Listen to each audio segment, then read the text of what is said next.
पुसद शहरातील मोठ्या पुलाजवळ असलेली मुख्य पाण्याची पाईपलाईन अक्षरशः फुटली। हजारो लिटर पाणी गेले वाया। आज दिनांक 3 जून 2026 रोजी दुपारी अंदाजे 2:30 ते 3 वाजताच्या सुमारास पुसद नगर परिषद अंतर्गत असलेल्या मोठ्या पुलाजवळ मुख्य पाण्याची पाईपलाईन अक्षरशः फुटलेली आहे आणि त्यामुळे हजारो लिटर पाणी हे रस्त्यावर वाहून गेलेले आहे। एकीकडे आपण बघत आहे की पुसद शहरामध्ये MSCB विभागामार्फत लाईनीची उघडझाप, दुसरीकडे उन्हाचा तडाखा आणि तिसरीकडे जर अशा प्रकारे जीवनावश्यक जे पाणी आहे, जे स्वच्छ पाणी आहे ते हजारो लिटर जर वाया जात असेल तर नेमके विभाग डिपार्टमेंट काय करत आहे असाही प्रश्न सर्वसामान्य व्यक्तींमार्फत विचारला जात आहे। आता महत्वाची बाब म्हणजे या विषयासंदर्भात आपल्या मार्फत नगर परिषदेच्या नगराध्यक्षा सौ मोहिनी नाईक यांना कॉलद्वारे फोटो व्हिडिओ पाठवून या विषयाची तात्काळ फॉलो घेण्यासंबंधी आपण विनंती केली आणि त्यांच्याही मार्फत आपल्याला तात्काळ या विषयासंदर्भात उपाययोजना सुरू असल्याची माहिती मिळालेली आहे।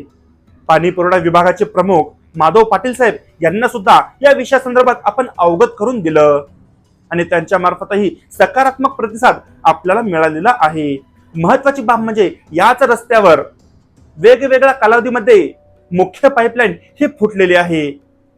त्यामुळे आपल्या चॅनल मार्फत अशी विनंती करण्यात येते की भविष्याच्या दृष्टिकोनातून जी पाईपलाईन आहे याची सुधारणा करण्यात यावी।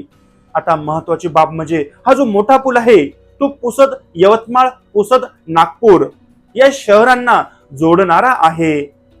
आता याच पुलावर एका पुलाचे बांधकाम सुरू आहे आणि एकाच पुलामार्फत संपूर्ण वाहतूक हे सुरू आहे।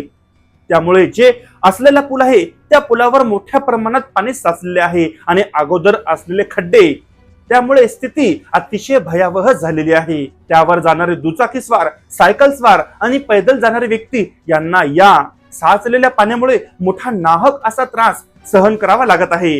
त्यामुळे सार्वजनिक बांधकाम विभाग पुसद यांना सुद्धा चॅनल मार्फत विनंती करण्यात येते की त्यांनीही तात्काळ या पडलेल्या खड्ड्याकडे बुजवण्याच्या दृष्टिकोनातून उपाययोजना करण्याची विनंती आपल्या चॅनल मार्फत करण्यात येत आहे।